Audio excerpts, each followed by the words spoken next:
자, 인사 나누겠습니다. 안녕하세요. 자, 확인 지문 정리하는 거 오늘 저당권부터 해가지고 계약법에서 그 동시행 항변권까지 정리해 드릴게요. 우리가 저당권 그러면 반드시 문제가 두 문제 정도 계산하고 가셔야 되는데 일반 저당권, 그 다음에 근저당권, 공동저당, 그 중에 이제 일반 저당을 의미하는데, 자, 저당권 그럽니다. 저당권은 점유를 수반하지 않는다라고 되어 있죠. 점유가 없어요. 그래서 지역권하고 저당권은 점유를 하지 않기 때문에 물권적 청구권에서는 반환 청구권을 인정하지 않죠. 그래서 점유가 없다라는 거. 그러나 부종성이라든지 그다음에 수반성, 그다음에 불가분성, 물상대의성은 인정되고 있는 거죠.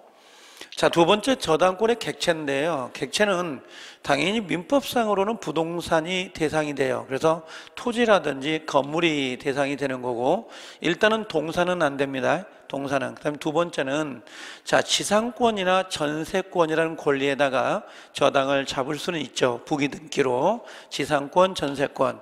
그러나 지역권은 저당을 못 잡죠. 지역권은 뭔가 저당을 잡으면 요역지하고 분리돼 버리기 때문에 지역권은 저당을 잡지 못하고 임차권도 대상이 될 수는 없습니다. 세 번째, 토지 일부 동그라미, 일부나 건물의 일부 동그라미요. 토지 일부나 건물 일부에 대해서는 저당을 설정할 수가 없도록 되어 있습니다. 전부에 대해서만 가능하다는 거고, 공유 지분은 하나의 권리죠. 공유 지분은. 그래서 공유 지분 위에는 저당권 설정이 가능합니다. 네 번째, 피담보 채권인데요. 피담보 채권은 저당권 설정 당시에 반드시 금전 채권일 필요는 없습니다. 그래서 물품 대금이라든지 또는 공사 대금을 확보하기 위해서 저당을 설정할 수 있기 때문에 반드시 금전을 빌려올 때만 저당을 잡을 수 있는 것은 아닙니다. 5번의 저당권자는 채권자에 한하는 것이 원칙이다 그랬죠. 채권자 동그라미인데요. 다만 예외적으로 채권자, 채무자, 그 다음에 제3자의 어떤 특약이 있다면 채권 자체가 귀속된다라고 하죠. 그래서 채권자, 채무자, 근저당권자로 등기된 제3자 사이에 합의 동그라미, 합의가 있고, 그 다음에 제3자에게 이전되었다고 볼 수 있는 특별한 사정이 있습니다. 특별한 사정이 있다면 3자 명의로 된 근저당권 등기도 유효하다 그랬어요. 3자 명의로 된 근저당권 등기도 유효하다 그랬습니다. 7번의 저당권 설정자 동그라미죠. 설정자는 채무자에 한하지 않고 누가 돼요? 제3자, 물상보증인도 저당권 설정자가 될 수 있습니다. 8번의 피담보 채권의 범위인데요. 상당히 중요합니다. 8번 피담보 채권의 범위, 자, 우선 변제를 받을 수 있는 한도액을 의미하는데요. 첫 번째 원본 동그라미요. 그 다음에 등기된 이자 동그라미, 그 다음에 위약금 동그라미. 그럼 원본, 이자, 위약금은 등기가 되어 있어야 되고요.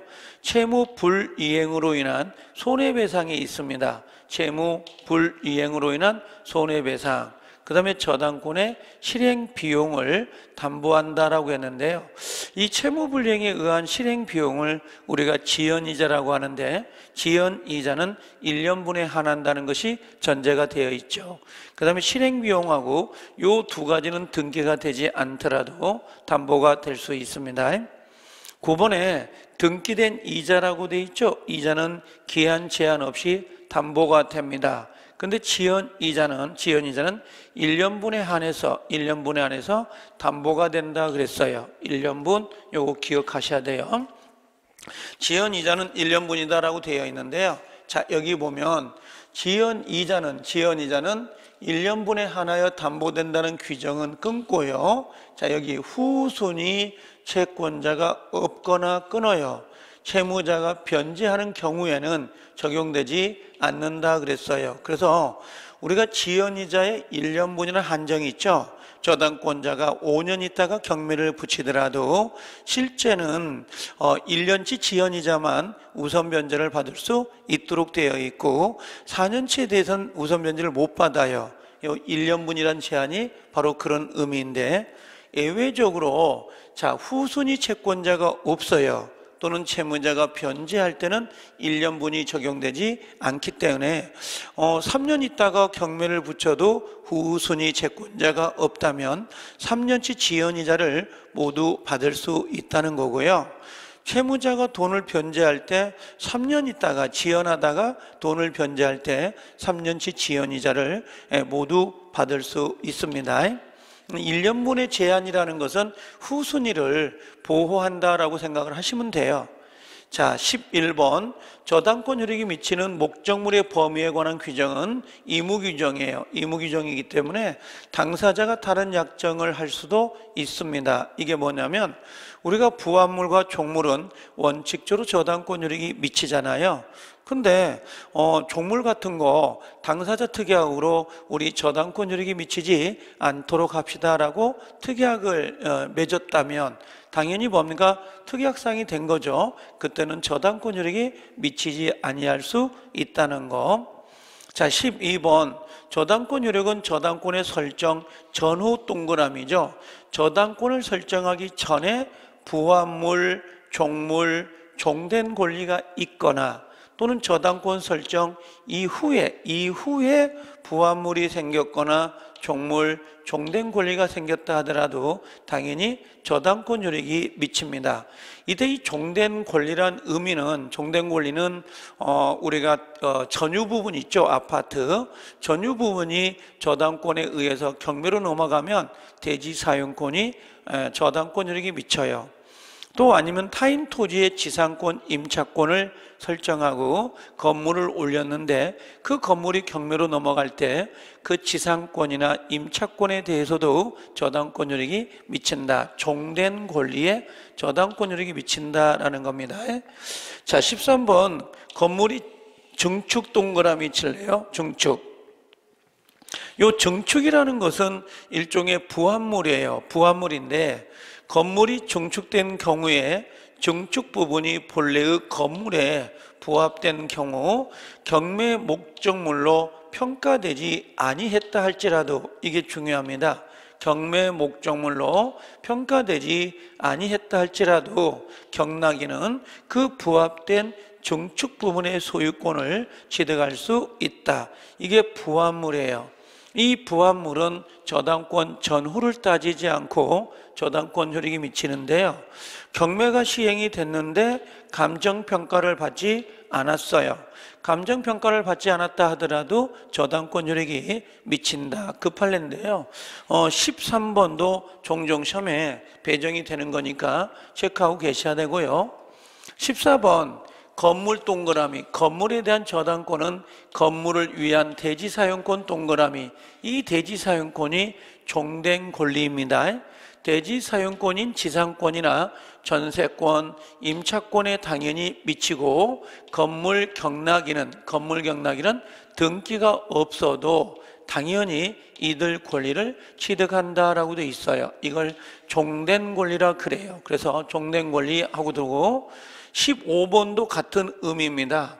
구분 건물이면 아파트잖아요. 구분 건물의 전유 부분이에요. 501호에 저당권이 설정되어 있다면 이 저당권 실행으로 이 전유 부분이 낙찰자에게 넘어가겠죠. 그때 누구도요? 이 대지 사용권에도 저당권 효력이 미친다라는 겁니다. 16번 토지 저당권 효력은 토지 이상의 건물에는 미치지 않아요. 왜? 토지하고 건물은 별개의 부동산이지 부합이 될 수 없습니다. 저당권 효력이 미치지 않죠. 17번 이 농작물도 종종 나와요. 그래서 토지 저당권의 효력은 제3자가 무단히 키워둡니다. 이 무단이라는 것은 권한 없이 경작한 농작물이더라도 수확기의 농작물에 대해서는 저당권 효력이 미치지 않습니다. 낙찰자에게 농작물이 기속되지는 않는다. 18번 토지 저당권의 효력은요, 임목 등기 또는 명인 방법을 갖춘 수목에는 미치지 않아요. 토지의 저당을 잡았는데 그 토지 위에 지금 뭐예요? 임목 등기가 된 수목이나 또는 명인 방법을 갖춘 수목이 있다면 토지와 별개로 취급을 하죠. 토지와 별개로 지급을 하기 때문에 저당권 효력이 미치지 않습니다. 그러면 19번에 저당 목적물의 과실 동그라미, 이 19번도 의외로 좀 잘 나와요. 과실은 원칙 동그라미죠. 원칙은 미치지 않습니다. 다만 저당 부동산에 대해서, 부동산이야 돼요. 부동산을 압류가 행해진 후에는 과실에 대해서도 저당권 효력이 미친다 그랬어요. 과실에 대해서도 미친다. 그럼 원래 과실은 원칙적으로 미치지 않지만 예외적으로 뭐 하면요, 부동산을 압류하면 저당권 효력이 미친다. 자, 20번 일괄경매 청구권은 법정지상권이 발생되지 않아야 되죠. 일괄경매 청구권은 토지의 저당을 설정한 이후에 건물이 축조가 된 거죠. 그럼 원래는 토지만 경매를 붙여야 되는데 토지와 건물을 일괄해서 경매를 붙이겠다. 그럼 저당권 설정자가 건물을 그 이후에 축조가 되어야 돼요. 그럼 일괄 경매를 청구하려면 반드시 법정지상권이 나오지 않아야 됩니다. 토지의 저당을 잡은 이후에 건물이 축조가 되어야 된다고요. 만약에 토지의 저당을 잡을 때 건물이 있었다면 일괄 경매는 안 돼요. 법정지상권이 성립이 되기 때문에. 21번 저당권 설정자가 건물을 축조한 이후에 이를 제3자에게 양도를 해버렸어요. 그럼 토지 소유자와 건물 소유자가 다르죠. 그럼 토지 소유자와 건물 소유자가 다르면 당연히 일괄 경매를 인정할 수는 없어요. 왜 그러냐면 제3자 소유 물건이기 때문에 안 된다. 그럼 일괄 경매를 청구하려면 토지나 건물이 동일 소유자라는 전제를 깔고 경매가 들어가야 돼요. 3자 건은 안 된다는 거. 그 다음에 22번에 일괄 경매가 되더라도 건물 동그라미, 건물 경매 대가에 대해서는 우선 변제를 받을 수가 없죠. 이유는 뭐냐면 토지에 대한 저당권자가 건물까지 경매를 붙이는 건데 당연히 이 저당권은 토지만 저당이 잡혀 있는 거기 때문에 우선 변제를 받을 때도 토지 부분에 대해서는 우선 변제를 받을 수 있지만 건물 부분에 대해서는 우선 변제를 받을 수 없습니다. 23번 토지만을 경매할 것인가, 토지와 건물을 일괄해서 경매할 것인가. 일괄 경매 청구권은 저당권자의 자유이지, 자유입니다. 동그라미. 의무가 되면 안 돼요. 선택이에요. 토지만 저당을 실행할 건지 토지와 건물을 같이 할 건지, 이건 선택이죠. 이건 의무가 되는 것은 아닙니다. 자, 24번에 제3취득자 동그라미죠. 제3취득자는 저당권이 설정된 후 동그라미, 후에 저당 목적물의 소유권을 취득한 자 또는 용익권이라고 해서 지상권, 전세권, 대항력 있는 임차권을 취득한 자를 말한다 그랬어요. 그래서 3취득자는 그래서 부동산을 소유한 사람, 지상권, 전세권, 대항력 있는 임차권자를 3자라 그래요. 그럼 3취득자는 채무자가 아니기 때문에 당연히 경매인이 될 수 있다는 거, 경매인이 될 수 있고요. 26번의 3취득자는 채무자가 아닙니다. 그럼 지연이자는 1년분만 변제를 하고요. 또 근저당권에 있어서도 채권 최고액만을 대위 변제하고 저당권의 말소를 청구할 수 있도록 되어 있어요.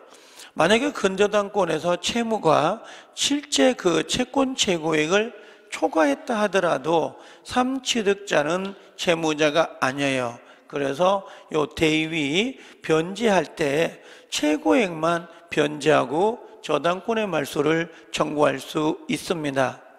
27번에 제3취득자가 필요비 또는 유익비를 지출했다. 그럼 저당권자보다 경락대금으로부터 우선해서 변제를 받을 수가 있어요.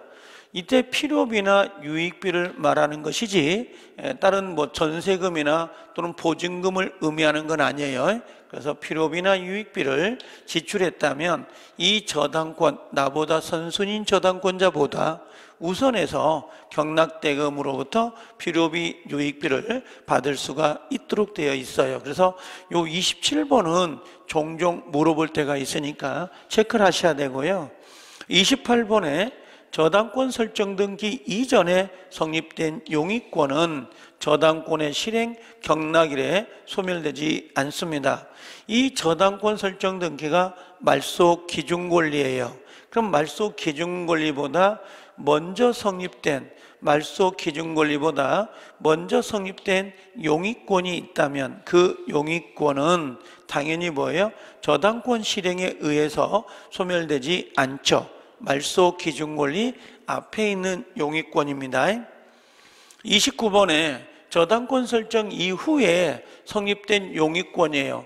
저당권 이후에 성립된 지상권, 전세권, 임차권 등은 당연히 경매가 되면 소멸이 돼버리죠.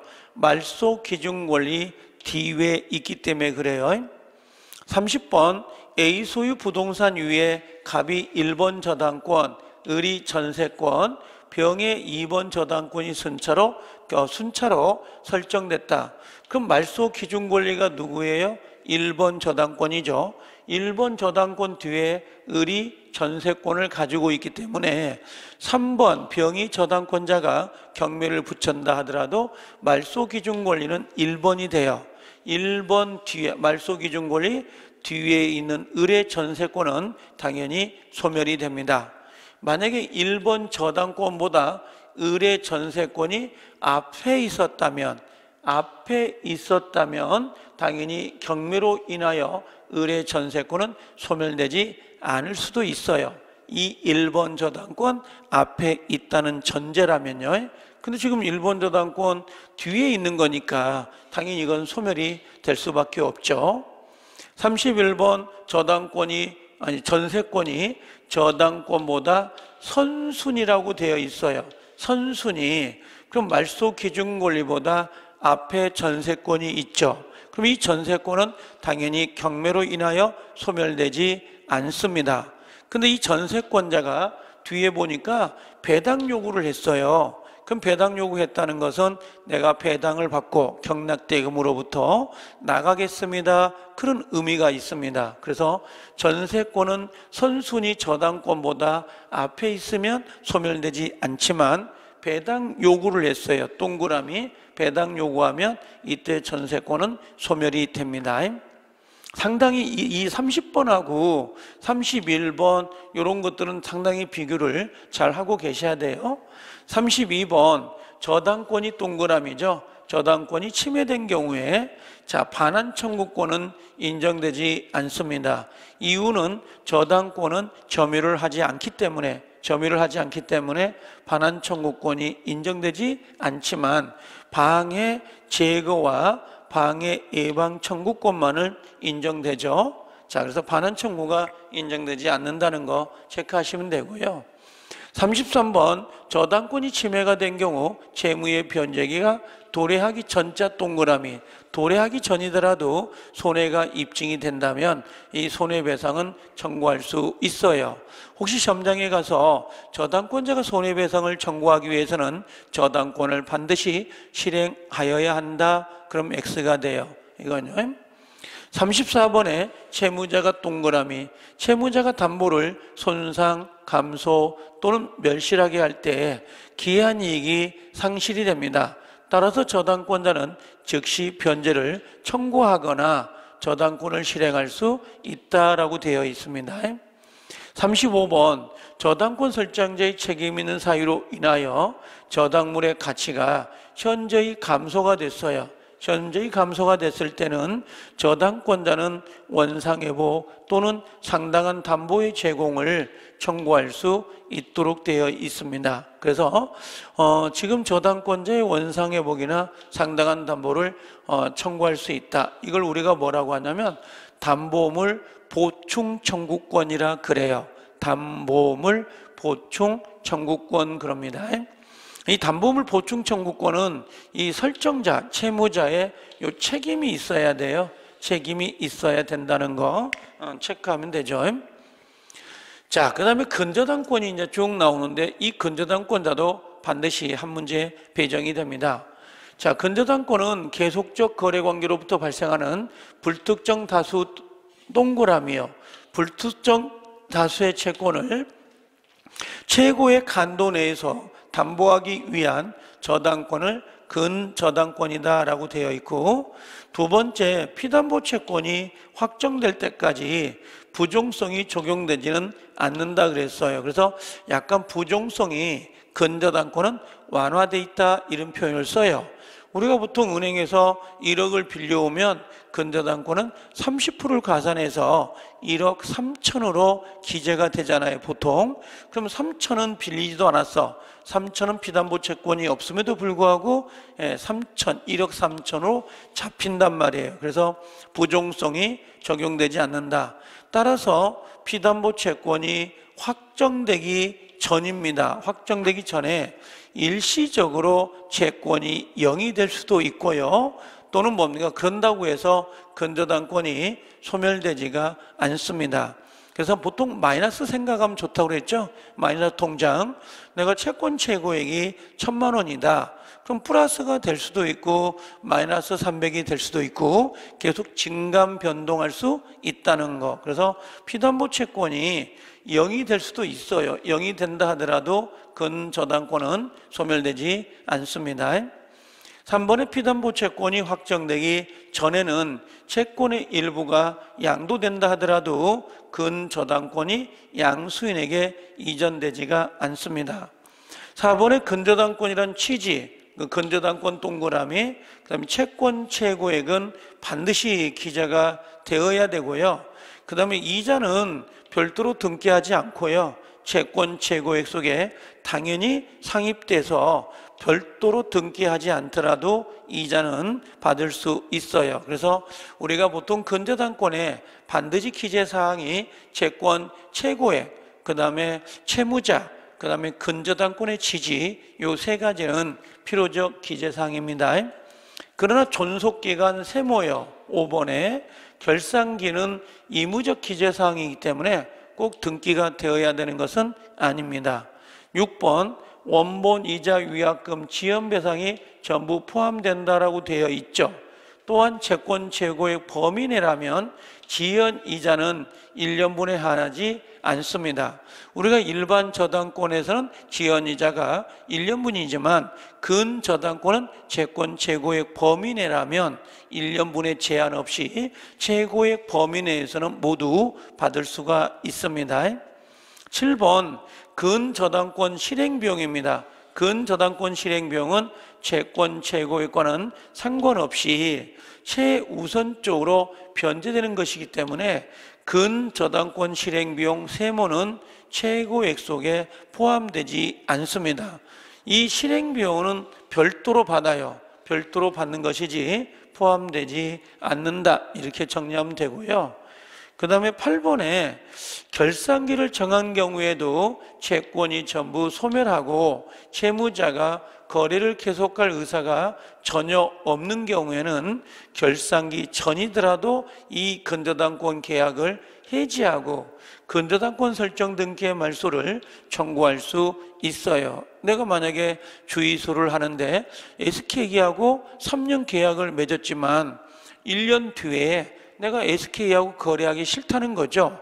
그럼 1년 뒤에 계약을, 결산기를 선정해가지고 당연히 뭔가 그 계약을 해지하고 요 말소를 청구하면서 변제를 하면 됩니다. 거기에 따라 이제 손해배상도 들어오긴 하겠죠. 나름대로. 자, 그래서 결산기 전이더라도 가능하고, 그 다음에 9번에 근저당권자가 스스로 경매 신청을 한 경우에, 자, 근저당권자가 경매를 신청했어요. 그럼 경매 신청 시에 동그라미요. 경매 신청 시에 비담보채권이 확정이 됩니다. 그런데 누가요? 후순위 권리자, 후순위 채권자가 경매를 신청했다면 선순위 근저당권자는 경락대금 완납시 동그라미, 경락대금 완납 시에 피담보채권이 확정이 됩니다. 이 9번은 빨간색 별 표시해 가지고요, 반드시 의미를 부여하셔야 돼요. 10번, 근저당권자가 스스로 경매 신청을 한 경우에는 경매 신청 시에 피담보채권이 확정이 되고요, 경매 개시 결정 후 경매 신청이 취하되었다 하더라도 채무 확정의 효과는 번복되지 않는다 그랬습니다. 확정 효과는 번복되지 않는다. 11번, 근저당권자가 피담보 채무의 불이행을 이유로 경매를 신청한 후에 새로운 거래관계 동그라미, 새로운 거래관계에서 발생한 원본 채권은 근저당권에 의해서 담보되지 않습니다. 지금 근저당권자가 경매를 신청했어요. 그럼 경매를 신청할 때 피담보 채권이 확정이 되거든요. 근데 그 이후에 새로운 원본, 새로운 채권이 발생이 된 거예요. 그럼 그 새로운 채권은 담보물이 없는 새로운 채권이에요. 담보물이 없는 새로운 채권이 발생이 된다라고 보시면 돼요. 그래서 그것은 기존 근저당권에 의해서 담보되지가 않습니다. 그렇게 정리하시면 될 것 같고요. 그 다음에 12번에 확정 전에 발생한 원본 채권에 관하여, 확정 전이죠, 동그라미, 확정 전에 발생한 원본 채권에 관하여 확정 후 동그라미요, 확정 후에 발생하는 이자나 지연 손해금 채권은 채권 최고의 범위 내에서 담보가 돼요. 이게 뭐냐면, 만약에 피담보 채권을 경매를 신청하면서 확정을 시켰어요. 50억으로. 그럼 50억을 변제해야 되는데 채무자가 변제를 안 하면 경매를 신청해서 경매가 진행될 건데요. 이 50억을 확정되자마자 채권자가 받는 게 아니잖아요. 그럼 경매가 다 끝날 때쯤 돼서 한 6개월 또는 1년이 지나야 경매가 완성이 될 거 아니에요? 그때 가서 이 경락대금으로부터 돈을 받을 거라고. 그럼 5개월 아니면 또는 1년 동안 못 받은 50억에 대한 이자가 있을 거 아니냐. 그 피담보채권의 확정 후에 발생하는 이자나 지연손해금 채권은 채권 최고의 범위 내에서 당연히 담보가 됩니다. 그렇게 정리하시면 되고요. 13번의 채권 최고액이라는 것은 우선 변제를 받을 수 있는 한도액을 의미하는 거고, 우선 변제 동그라미, 책임의 한도를 의미하는 건 아니에요. 책임의 한도액을 말하는 것은 아니다. 그 다음에 14번에 채무자는 확정된 채권액 전액을 변제해야 근저당권을 말소할 수 있죠. 채무자니까. 근데 삼취득자나 동그라미, 물상보증에는 채권 최고액이 초과됐다 하더라도 어디까지만, 이 최고액만 변제하고 근저당권을 말소 청구할 수 있도록 되어 있어요. 그래서 지금 우리가 여기까지가 나름 근저당권을 이야기한 거잖아요. 근데 이 근저당권 여기까지 14개 정도 지문인데요. 제가 봤을 때는 거의 한 8, 90%는 지문이 다 나온 거예요. 그래서 근저당권은 한 문제가 꼭 배정이 되니까 유념을 하고 계셔야 됩니다. 자, 계약의 종류는 쌍무계약 동그라미, 양쪽 다 채무를 부담하는 거잖아요.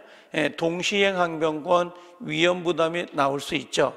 편무계약이라고 할 수 있는 증여계약이나 사용대차는 동시 위험이 나오지 않습니다. 2번 증여 사용대차는 무상계약이고요. 유상계약에 있어서 매도인의 담보책임에 관한 규정이 준용될 수는 있다는 거. 자, 요거 3번은 체크하셔야 되죠.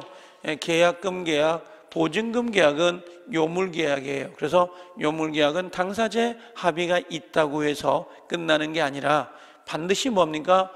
입금이 된다든지 뭔가 지급이 돼 있어야 돼요. 그래서 물건의 인도, 의사표시 이외의 물건의 인도가 요구되는 게 요물계약이에요. 계약금 계약, 임대차 보증계약.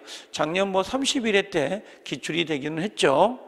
4번 계약은 분류식 계약이 원칙입니다. 분류식이죠. 5번 매매 교환, 임대차는 모두 쌍무 동그라미, 유상 동그라미, 낙성 동그라미, 불요식 동그라미. 그래서 쌍무, 유상, 낙성, 불요식 계약이다 보시면 되고요. 자, 동시행 항변권이나 위험 부담은 원칙적으로 쌍무 계약에서만 문제가 되고요. 담보 책임은 유상 계약에서만 문제가 됩니다. 담보 책임은 무상 계약은 나올 수가 없죠. 자, 쌍무에서 쌍자 동그라미 모두 유상 계약이다. 이걸 쌍유라고 그래요. 쌍유라고 합니다. 쌍무 계약은 모두 유상 계약입니다. 쌍유 생각하시면 되고요. 자, 청약과 승낙. 청약은 구체적이고 확정적 의사 표시해야 되고요. 이번에 청약의 상대방은 특정인이 일반적이지만 불특정 다수인에 의한 청약도 가능해요. 그래서 청약은 특정인, 불특정 상관없습니다.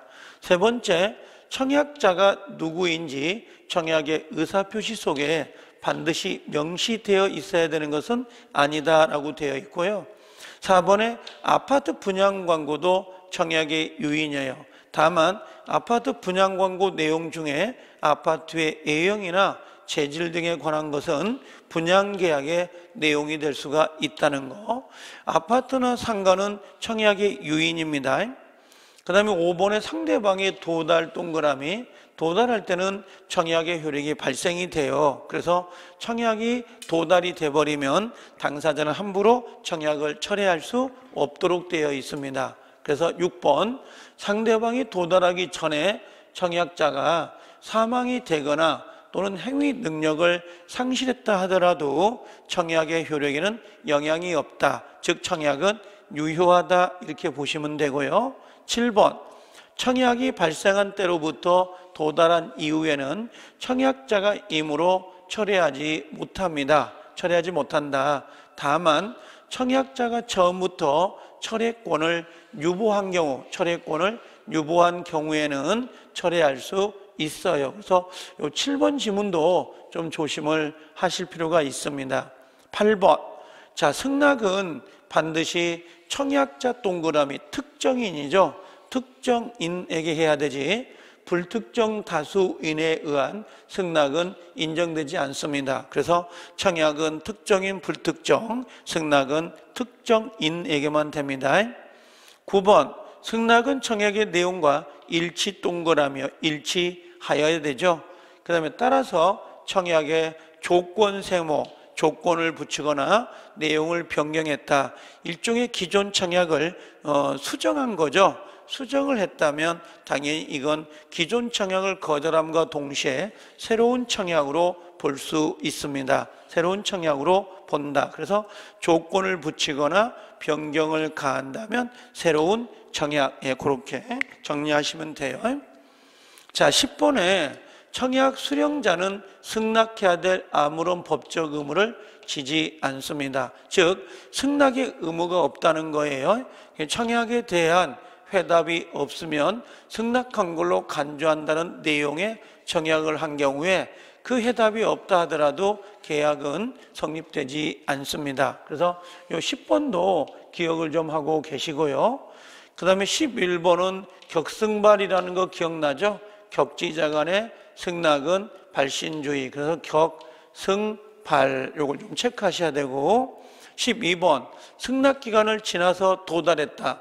승낙기간을 지나서 도달했다면 이건 연착된 승낙이잖아요. 늦게 도달한 거, 이건 계약이 성립되지 않고 새로운 청약으로 봅니다.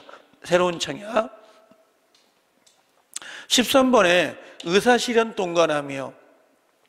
의사실현은 우리가 보통 유료 주차장에다가 차를 파킹하는 거, 이런 거죠. 청약과 함께 송부된 물품을 뜯어 쓰는 거. 자, 그럼 이 의사실현에 의한 계약은 그러한 사실이 있을 때 계약이 성립되는 거죠. 차를 유료 주차장에다가 파킹할 때 의사실현은 그러한 사실이 있을 때 계약이 성립되는데, 예를 들면 안 때, 알겠죠? 인식할 때 그러면 X가 돼요. 차를 파킹할 때 성립되는 거지, 이게 유료 주차장이란 걸 알았을 때 계약이 성립되는 것은 아닙니다. 14번 당사자간의 동일한 동그라미요. 이 동일한, 요게 뭐냐면 교차청약이에요. 교차청약. 동일한 내용의 청약이 상호 교차된 경우 양 청약이 상대방에게 도달할 때 계약이 성립됩니다. 즉, 양 청약이 상대방에게 모두 도달해야 돼요.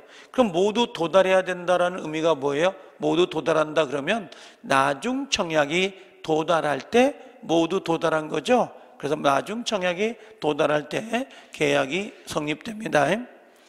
15번 위험부담이란 말 나오네요. 위험부담. 자, 유효하게 성립된 쌍무 동그라미. 쌍무 계약에 있어서 당사자 일방의 채무가, 이게 중요합니다. 채무자의 책임 없는 사유, 채무자의 책임 없는 사유로 인하여 후발적 불능이 되어 소멸할 경우 대가 위험 동그라미, 대가 위험을 채무자와 채권자 중에 누가 부담할 것이냐의 문제입니다. 즉, 건물이 매매 이후에 천재지변이나 제3자에 의해서 멸실이 되고 소실이 됐을 때 토지 매매 계약 후 토지가 수용됐다라고 돼 있죠. 이런 것들을 우리가 위험부담이라 그래요. 현재 우리나라 위험부담은 양 당사자, 채권자, 채무자가 모두 의무를 면합니다. 따라서 매도인은 동그라미. 매도인 누구죠? 매도인 채무자는 이미 지급받은 계약금을 매수인에게 반환하여야 되죠. 왜 그러냐면 우리는 채무자 위험부담을 따라갑니다. 17번 토지가 수용됐어요. 수용 동그라미죠. 채무자인 매도인이 수용보상금 청구권을 취득할 경우 채권자 동그라미, 채권자인 매수인은 자신의 반대급부를 이행하면서 이 수용보상금의 청구권이 양도를 청구할 수 있어요. 그래서 요 17번 요 별 표시해가지고 기억해 주세요. 자, 18번 채권자의 귀책사유. 채권자가 누구예요? 매수자. 매수자의 귀책사유로 이행이 불가능하게 되었다. 또는 채권자의 수령지체 동그라미요. 수령지체 중에 쌍방의 귀책사유 없이 이행이 불가능한 경우에는 요걸 옆 밑에다가 18번 밑에다가 채권자 위험부담이라고 하나 기억해 주세요. 채권자 위험부담입니다. 19번 채무자는 자기의 채무를 면하면서 채권자에게 이행의 청구를 할 수가 있다. 다만 채무자는 자기의 채무를 면함으로써 얻은 이익이 있을 때는 이를 채권자에게 상환하여야 됩니다. 그래서 여기 18번하고 19번 있죠. 요 두 가지는 채권자 위험 부담을 의미합니다.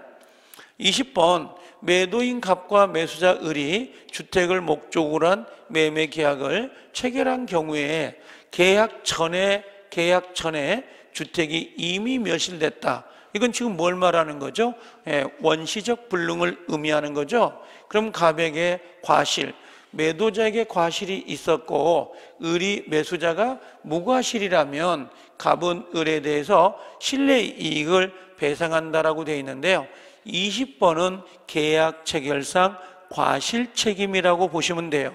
계약 체결상 과실 책임, 원시적 불능 계약 과실상 책임을 의미합니다. 21번 계약 후에 갑의 과실로 소실이 됐을 때 을은 계약을 즉시 해지하고 손해배상을 청구할 수 있는데요.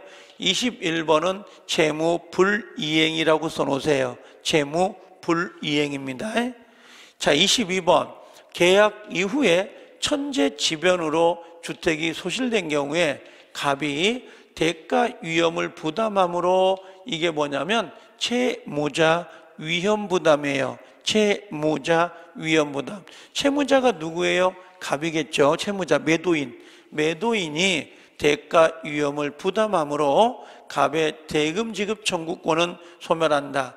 그러나 을이 갑에 대해서 지급한 계약금 반환은 당연히 청구할 수 있어요. 그래서 22번은 당연히 채무자 위험부담입니다. 23번의 을이 수령을 지체했다라고 되어 있죠. 이건 채권자 위험부담이에요. 채권자 위험부담. 불가항력으로 주택이 소멸된 경우 을의 대금 지급 의무는 소멸하지 않는다. 그러나 갑은 자기의 채무를 면함으로써 얻은 이익, 즉 양도세 상당액을 을에게 발환해야 된다 그랬는데요. 이게 여기다가 채권자 위험 부담이라고 써놓고 정리를 하시면 될 거예요. 자, 그 다음에 동시행 항변권인데요. 쌍무계약 동그라미, 상대방의 그 채무 이행을 제공할 때까지 자기 채무 이행을 거절할 수 있는 연기적 동그라미, 연기적 항변권이고, 얘는 공평의 원칙입니다. 2번, 동생관계가 인정되기 위해서는 원칙적으로 동일한 쌍무계약 동그라미, 동일한 쌍무계약이어야 된다. 그럼 세 번째, 각각 별개 약정이라고 되어 있죠. 별개 약정에 대해서는 특약한 사실이 없다면 당연히 동시이행 항변권은 발생되지 않아요. 그럼 동일한 계약이어야 되는데 별개 계약은 동시가 나오지 않는다. 그럼 이걸 뒤집어 놓고 본다면 특약이 있다면 별개 계약이더라도 동시가 나올 수 있어요. 4번, 채무의 동일성만 유지된다면 채권 양도 동그라미, 상속은 당사자가 변경된다 하더라도 동시이행 항변권이 주장될 수 있는데요. 경계는 안 돼요. 경계는 동시항변권이 나올 수가 없습니다. 5번에 동생관계에 있는 쌍방의 채무 중 어느 한 채무가 이행불능이 됐어요.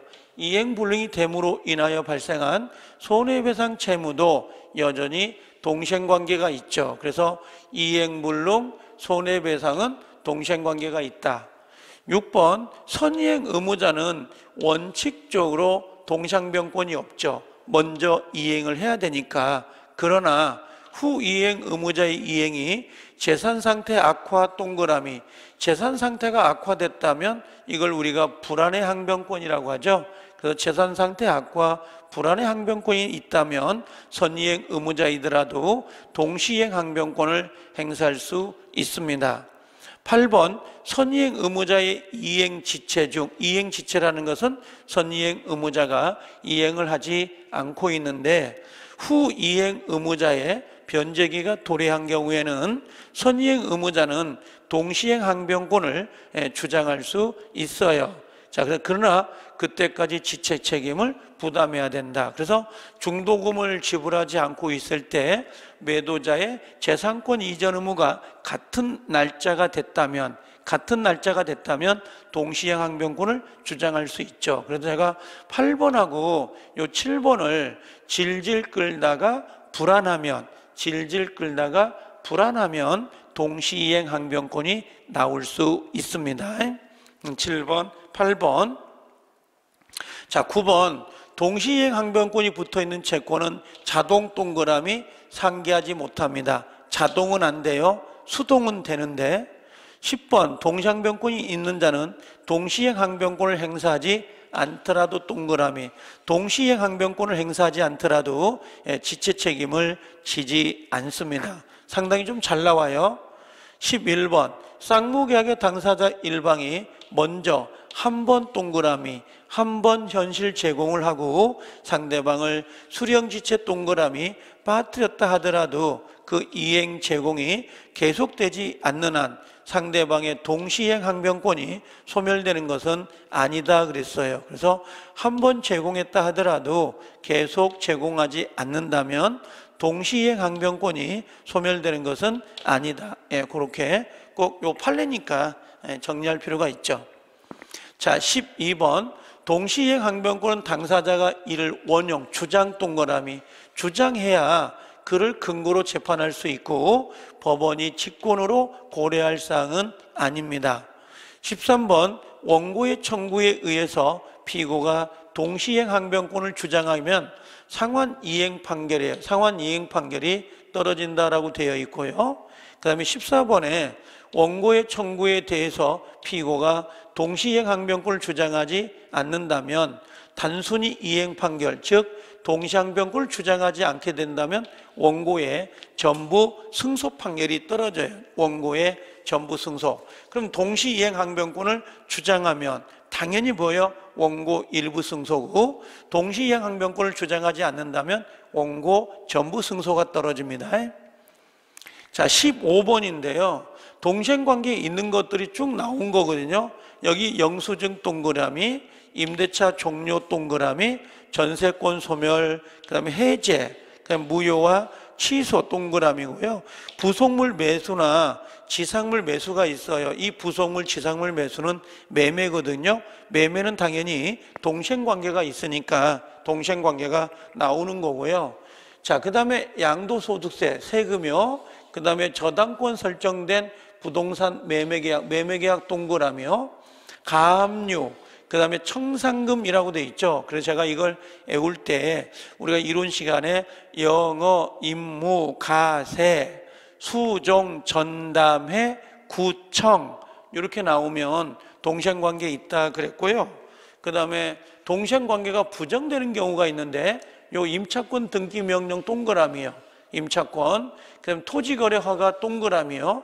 그 다음에 경매무효 동그라미, 채권 증서 동그라미, 그 다음에 변제와 담보물권이라고 돼 있죠. 변제와 담보물권, 변제와 저당권 말소, 변제와 가등기 담보권 말소. 그러면 얘들은 동생관계가 아니에요. 그래서 우리가 보통 예를 들면 영수증하고 나오잖아요. 영수증, 영어, 어음수표, 영어 우리가 외울 때는 반드시 외워놔야 돼요. 그래서 영어, 그 다음에 임무, 그 다음에 가세, 그 다음에 수, 종, 그 다음에 전, 담, 해, 그 다음에 구청 이렇게 외운단 말이죠. 이건 동생관계가 있죠. 영수증, 어음수표, 임대차 종료, 무효 취소, 가압류, 양도소득세, 부가가치세, 수급인, 종신정기금, 전세권 종료, 담보책임, 해제, 구분소유적 공유, 청산금 지급은 동생관계가 있다. 그러나 여기처럼 임차권 등기, 토지거래, 경매무효, 채권증서, 변제와 담보 물권은 동생관계가 아니다라고 되어 있습니다. 그래서 이렇게 지금 정리를 했어요.